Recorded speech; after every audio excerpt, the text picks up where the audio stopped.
Imagine it's Christmas Eve, 1945. Snow is falling outside, and a family of 12 is tucked away in their warm house in the small town of Fayetteville, West Virginia. 10 children have hung their stockings, waiting for morning, while George and Jenny Sauter, Italian immigrants, watch over their big family. They've built a good life here in America, far from the turmoil in Europe. But on this night, a nightmare begins that will haunt them for the rest of their lives and leave a mystery that remains unsolved to this day. At around 1 a.m., Jenny Sauter wakes up to the smell of smoke. Frantic, she rushes to her husband George, and together they realize that their home is engulfed in flames. The blaze has already spread to the stairway, making it impossible to reach the children's bedrooms upstairs. In the chaos, George and Jenny manage to get 4 of their children to safety, but 5 remain inside. Maurice, Martha, Louis, Jenny, and Betty. George's immediate instinct is to rush back inside, but the stairs are impassable. Thinking fast, he runs around the outside of the house to grab his ladder and climb up to the children's windows. But the ladder, one which always sits by the side of the house, is missing. Desperate, George tries to pull his truck up to the house to climb on it, but inexplicably, neither of his trucks will start, despite having worked perfectly the day before. It's as if the fire, and perhaps something else, has conspired to keep him from saving his children. Neighbors begin to gather, watching in horror as flames consume the house. Calls are made to the fire department, but it takes them over an hour to arrive, supposedly because of holiday staffing issues. By the time firefighters are on the scene, it's too late. The house has been reduced to ashes. When the fire finally dies down, George and Jenny are left with nothing but the rubble of their once warm home. With heavy hearts, they search for any sign of their missing children's remains. But as the hours pass, something chilling becomes clear. There's no trace of them. Not a single bone, not a fragment, nothing to indicate that 5 children perished in the fire. The fire chief suggests that the blaze was hot enough to completely incinerate the bodies, but local experts disagree. Even in fires of extreme temperatures, bones and other remains are usually found. This lack of evidence doesn't sit right with the Sauters, and it isn't long before they begin to suspect something darker. In the days following the fire, disturbing details begin to surface, transforming the Sauter family's tragedy into a mystery that hinted at foul play. One of the first unsettling discoveries was the cut telephone line. Around midnight on Christmas Eve, Jenny Sauter received a strange phone call from a woman asking for someone she didn't know. Laughter and background noise made it sound like a party, and Jenny dismissed it as a prank. But after the fire, a repairman on the scene confirmed that the line hadn't burned. It had been intentionally cut. This raised an alarming question. Had someone intentionally disconnected their line in order to prevent them from calling for help? George later found a strange, rubber-like object in the yard, which experts later suggested could have been an incendiary device. Jenny remembered hearing a thud on the roof and a rolling sound before the fire, which she hadn't thought much of at the time. But with the discovery of this object, she wondered if someone had thrown it to ignite their home. The mysterious disappearance of the family ladder was another unsettling detail. George always kept the ladder propped up outside the house for emergencies. Yet, when he needed to reach the children's windows, it was gone. They later found it down an embankment, far from the house. George's trucks, both of which had been working the day before, also mysteriously refused to start that night, preventing him from using them to reach the windows. In the days after the fire, locals reported eerie sightings. A woman claimed to have seen the missing children peering out from a passing car as the Sauter house burned. In a nearby town, a hotel worker reported serving breakfast to 4 children matching their descriptions, who were accompanied by 2 men and 2 women. When the staff attempted to speak to the children, the adults quickly intervened, speaking in Italian, before abruptly leaving.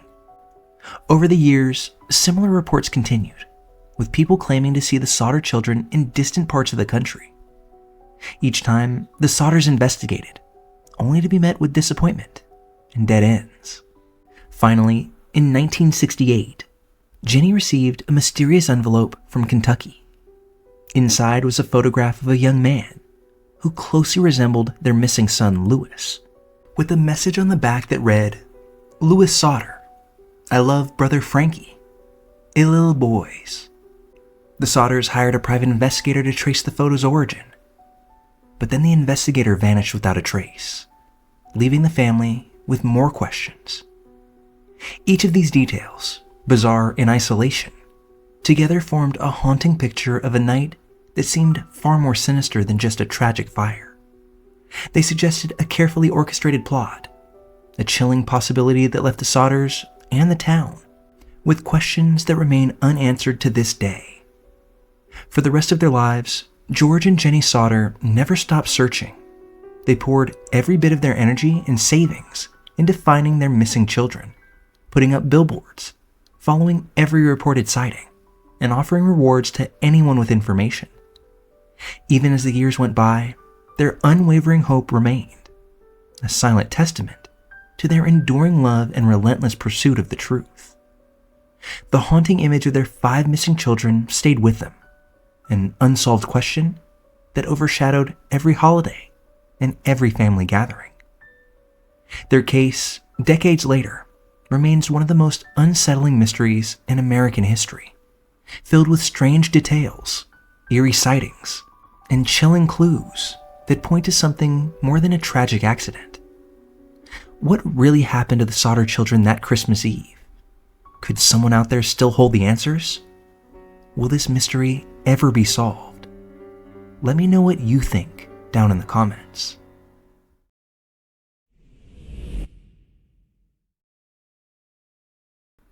The disappearance of the Sauter children left us with chilling questions and decades of speculation. And while some mysteries grow cold with time, others unravel in the unlikeliest of moments. This next story takes us to a more recent mystery, one that left both investigators and loved ones searching for answers as the evidence defied logic itself. This is the mysterious disappearance of Bryce Laspisa. Imagine someone you love is on a road trip home, a journey meant to bring them back safely. But somewhere along the way, their behavior becomes erratic, their movements inexplicable, and then, without warning, they vanish, leaving only a trail of strange actions and unsettling evidence.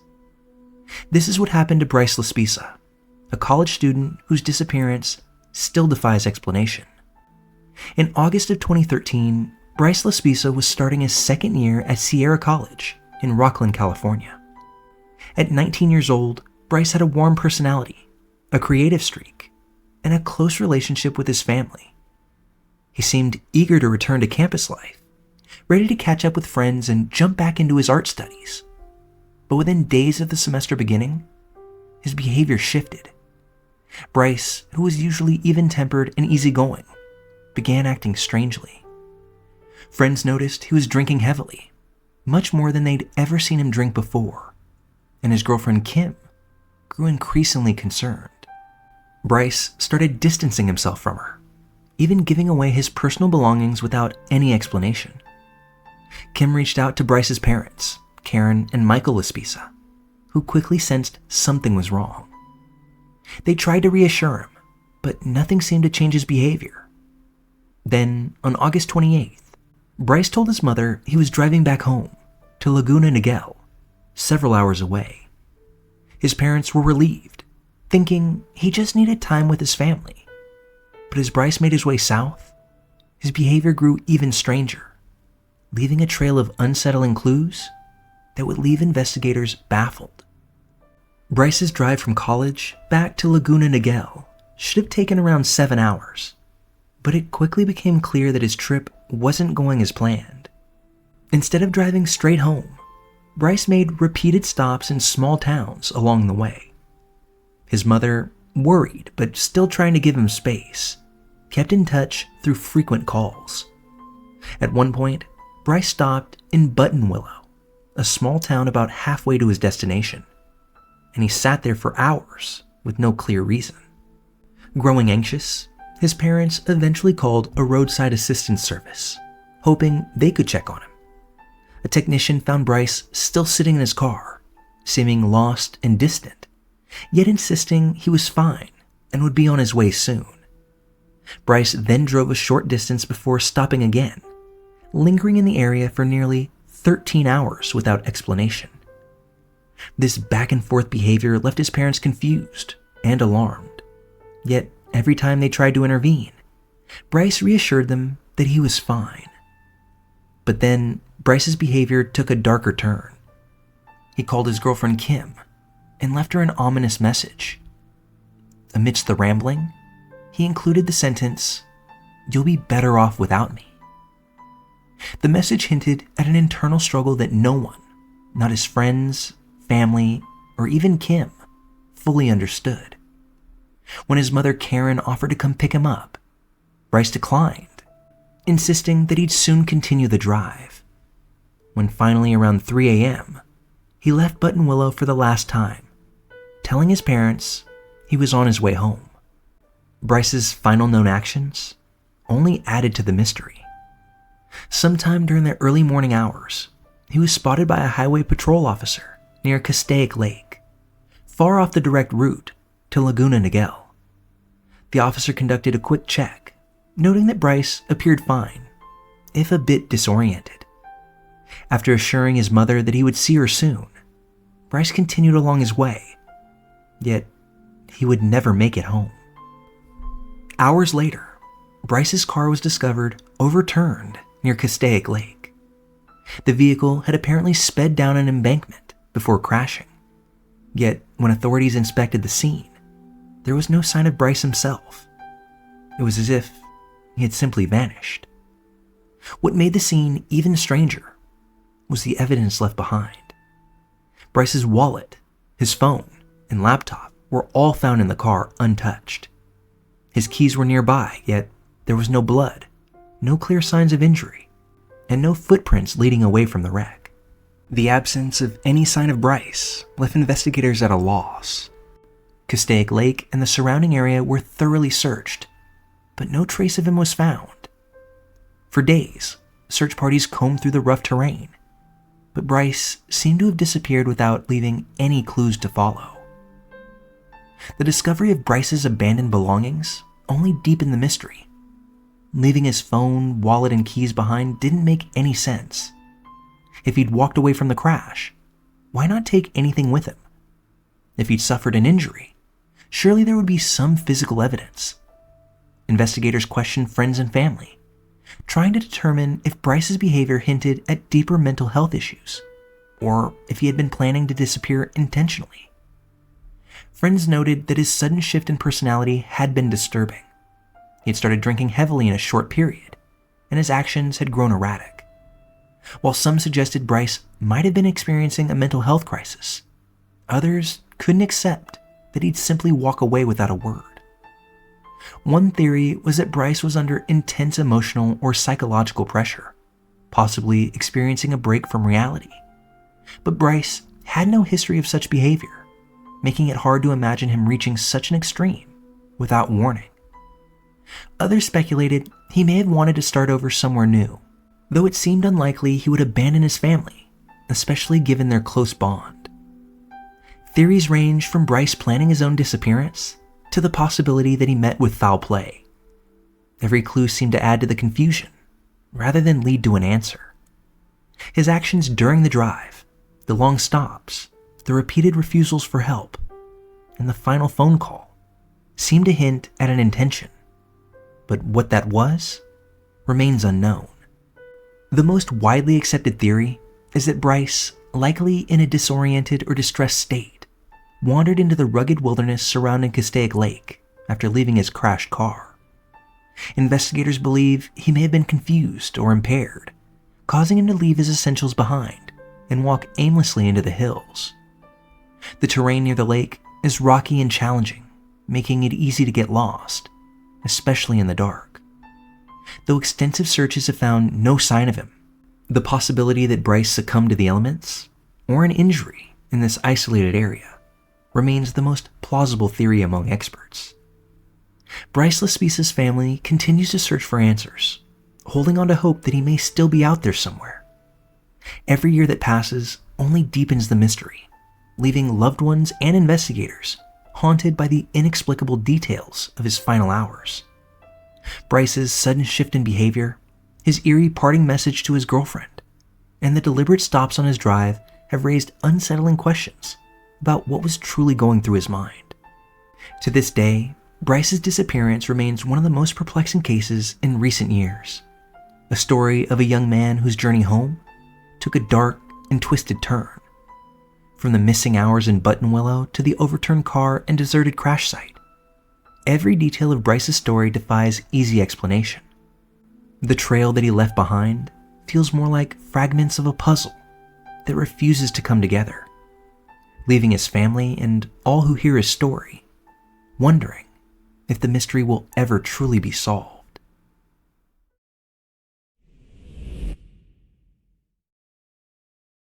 From the mysterious disappearance of Bryce Lespisa, we turn now to a different type of unsolved mystery, a case of a child who vanished in the wilderness in 1999. Despite the passage of time, the circumstances of his disappearance have only grown stranger. This is the story of Jared Atadero. In October of 1999, 3-year-old Jared Atadero joined a group of family friends for a hike in Colorado's Roosevelt National Forest. It was meant to be an exciting day outdoors, filled with exploration and fresh mountain air. But only a few hours into the trip, Jared would vanish without a trace, disappearing into the dense forest in an instant. Search efforts involving hundreds of volunteers scoured the wilderness, but no trace of Jared was found. For years, his family was left with no answers, until a shocking discovery in 2003 raised disturbing questions about what had happened in the forest that day. However, these new findings would only stoke the flame of mystery. Jared Atadero's father, Alan, owned a lodge near the Poudre River in Colorado, where he raised Jared and his sister in a close-knit community of friends and nature lovers. On October 2nd, 1999, a group of family friends planned to hike Big South Trail in Roosevelt National Forest, a trail known for its beautiful but rugged terrain. Alan, trusting the adults, allowed Jared to go along, assuming the group would keep a close eye on him. It was a decision that would weigh on him heavily in the years that followed. The group set off in the morning, with Jared tagging along, excited to be part of the adventure. As they made their way along the trail, Jared began to run ahead, thrilled by the sights and sounds of the forest. Some hikers reported that he was chasing after a couple walking ahead on the trail. But within minutes, he was out of sight. The adults quickly realized he was gone and began to search frantically. Despite combing the area for any sign of the young boy, Jared seemed to have vanished into thin air. The group notified Alan, and as soon as they could, search and rescue teams arrived to assist. What followed was one of the most extensive searches the area had ever seen. The response to Jared's disappearance was swift and large-scale, with more than 200 volunteers, search and rescue teams, and bloodhounds covering the rugged terrain around Big South Trail. The area was challenging, with steep, rocky cliffs, dense forest, and fast-flowing rivers cutting through the landscape. Rescuers worked around the clock, braving worsening weather conditions as rain began to fall, making the trails even more treacherous. Temperatures dropped sharply, further complicating the search effort and increasing concerns about Jared's survival. Despite their efforts, searchers found no trace of Jared. The trail he was last seen on yielded nothing. No footprints, no pieces of clothing, no clues to indicate where he might have gone. Bloodhounds trained to pick up even faint scents were brought in but failed to find any trail, as if Jared had been swallowed up by the forest around him. Experts familiar with search and rescue efforts were baffled. Normally, some sign, however small, would emerge in cases like this. Even nearby rivers and creeks were searched for any sign that Jared might have fallen in. but these searches came up empty. The fact that searches turned up nothing led to speculation running rampant. Some theorized that Jared might have been taken by a predator, though no claw marks or blood were found on the trail.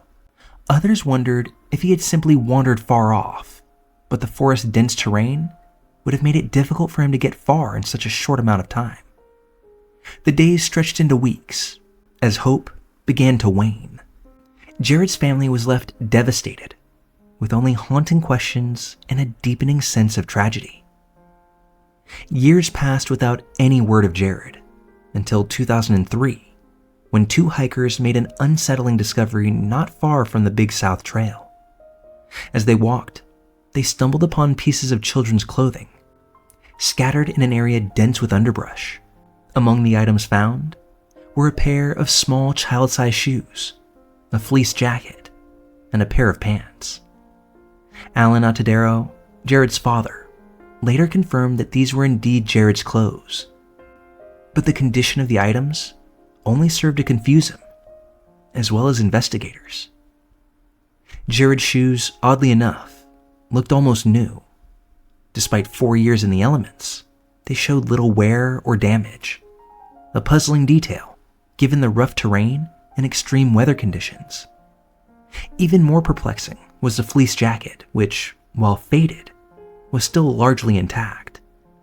However, Jared's pants were discovered turned inside out, a detail that struck everyone as strange. Why would a child's pants be inside out? And how had the clothing remained so well preserved after years in a remote wilderness? This reappearance of Jared's belongings raised more questions than it answered. Had his clothing somehow been moved over time?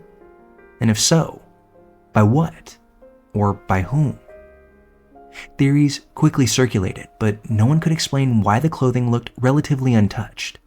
Some speculated that the items might not have been exposed to the wilderness the entire time, leading to the unsettling idea that Jared's clothing may have been placed there more recently. Nearby, searchers eventually uncovered a few small bone fragments, later confirmed through DNA testing, to belong to Jared. The bones were scattered, which experts attributed to possible animal activity. However, there were no major bones found, no skull, no larger bones that might offer insights into what caused his death. The limited skeletal remains didn't yield many answers, and no cause of death could be determined. The condition of the bones and the state of the clothing led to conflicting theories. Some argued that a mountain lion or another predator might have taken Jared, yet the condition of the clothing didn't match typical animal activity. Normally, an animal attack would leave clear evidence, such as bites, claw marks, torn clothing, or bloodstains, none of which were found. Additionally, the pristine condition of the shoes made this theory seem even more unlikely. Others believed that Jared might have been abducted, and that his remains and clothing were returned to the area at a later time.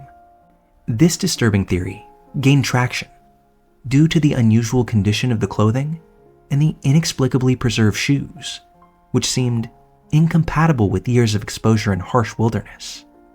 The idea that human involvement was behind Jared's disappearance haunted his family and added an eerie element to the case, though no suspects were ever identified and no evidence of abduction was ever found. For Alan Atadero, the discovery of his son's remains brought painful closure, but left him with an overwhelming number of questions. The strange condition of Jared's belongings, the lack of any concrete cause of death, and the eerie circumstances around the clothing and bones all troubled him deeply. He expressed doubts that his son's disappearance was an accident and remained vocal about his suspicions, calling for further investigation and attention to the unsolved aspects of the case. The Atadero family's tragic experience became a public story, shining a light on the mystery and dangers of wilderness disappearances. Alan continued to speak out, hoping to keep Jared's memory alive while advocating for greater safety measures in national parks and forests. But for him and those who have followed the case, Jared's disappearance remains a haunting enigma, one with no clear explanation, only fragments of a story that refuses to be fully told. The case of Jared Atadero is one of the most haunting child disappearances in modern memory. From the suddenness of his vanishing to the reappearance of clues years later, every detail raises questions that go unanswered. Did Jared fall victim to a tragic accident in the wilderness? Or was there something more sinister afoot? Though many theories abound, the mystery of Jared's fate is one that may never be fully explained.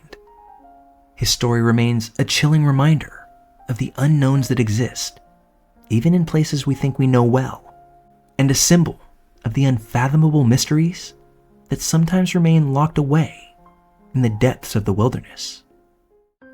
Thanks for joining us for today's dive into some of the world's most perplexing mysteries. We appreciate all of you out there, and it's your curiosity and interest that keeps us going. If you'd like to support our work and help us uncover more stories like these, consider checking out our Patreon. You can find us at patreon.com/Malevolent Mischief. Every bit of support truly helps, and it allows us to continue putting out more content that you enjoy. Thanks again, and I hope to see you on the next one.